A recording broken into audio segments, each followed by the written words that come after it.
Folks, you want to see me fight? You want to see me throw down? That's what I've been hearing from some of you. All right. It is the policy of this program that we only pick on people bigger and smarter than I am. And so, we've gone to the smartest guy in Ottawa. And please don't snicker, Alberta. There are smart people there. We are speaking, of course, about Professor Ian Lee of the Sprott School of Business at Carleton University. Thank you, Professor, for being with us. My pleasure, Theo. Thanks for inviting me. Here's the first thing we're going to go a few rounds on. President Obama's speech today. You've heard I've been giving him some jazz. I heard not a lot new in there. I was not particularly pleased with what I heard. You have a different take. Let me have it, sir. I do. As you know, I'm a strong critic of his fiscal policies in Washington because I think that he's ducking the issue there. However, and I did watch the entire speech from beginning to end, I thought that what President Obama did today was excellent. What he did was he spoke truth to power to the Middle East and said some unpleasant truths while reaffirming the support of the American people for the people, ordinary people in the Middle East. And I would say by extension, I think the English-speaking peoples who invented, modern democracy 1,000 years ago with the Magna Carta in England. And so what he did was he laid out the issues and said, here's where we support you, but here is where your problem is. And your problem is you have corrupt dictatorships ruling you. They do not allow you to have freedom of choice. They suppress your education. They suppress your business opportunities. And this is why you have such a low standard of living. Your problem is not Israel. Your problem is your own leadership. And we stand with you to get the leadership to reform and change. So what he did today, connecting freedom to economic investment and opportunity, I thought was just excellent. Okay. Now, Professor, you talk about what he did today. Now, it may sound like I'm splitting hairs, but I don't think he did anything today. I think he said a bunch of stuff. And this is an important distinction. If people believe, as they often say, that Obama is the greatest speaker in the world, this program remains from Missouri on that one, but okay, it was a speech. Now, we've seen presidents make fantastic speeches, including this president, and be completely wrong about stuff, or at least not follow it up with action. And as to speaking truth to power, he's the most powerful man in the world. The time for him to speak or to support people who are rallying for their freedom has been, well, starting, I'd say, from 2009 to support the Iranian dissidents. So he makes a speech today.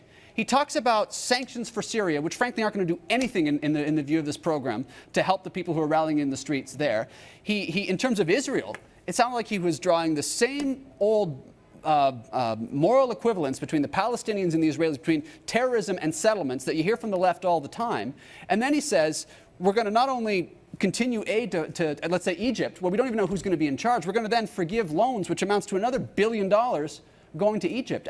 I don't see a change in policy here, Professor. I just see a change in semantics. I want to disagree with you, Theo, and I'll explain. The President of the United States, yes, he is the most powerful person in the world. He's in control of the military, which is 10 times larger than the next 20 countries.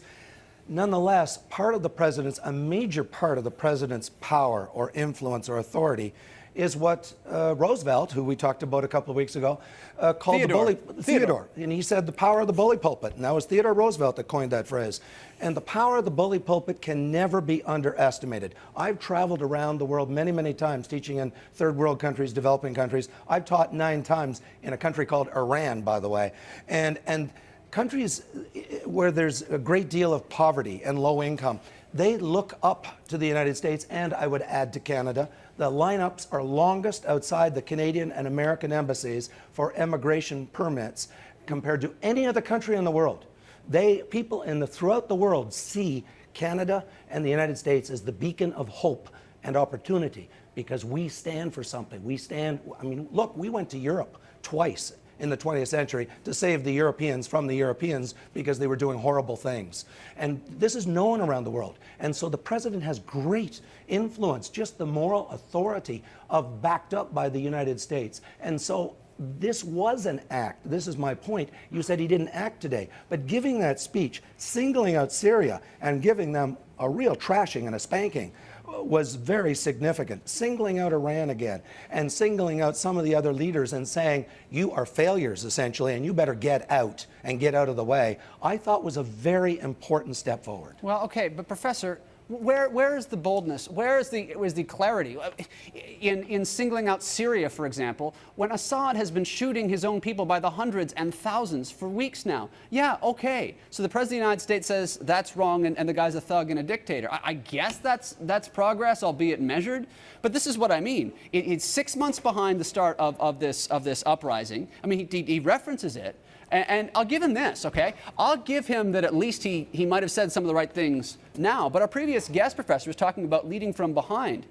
Syria, you mentioned, he's going to have sanctions. Well, like I said at the top of the show, it's not like the sanctions are going to actually do anything.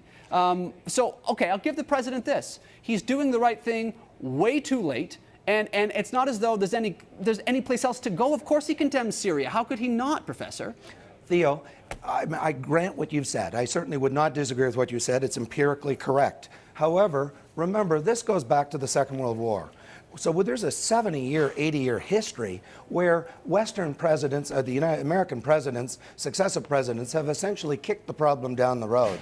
And it was really President Bush, and I have been critical of him as well, but he was the one who said that it is possible for the Middle East to reform. He was the one who criticized those who said it couldn't reform as expressing the bigotry of soft expectations or low expectations. So now there's a change going on. That is to say, Presidents Bush and now Obama is stepping up to the bar, and this is the first step in a process. I would guess that the Americans have a plan down the road that if Syria and President Assad does not respond, that they are going to take further steps. We just don't know what those steps are yet. All right.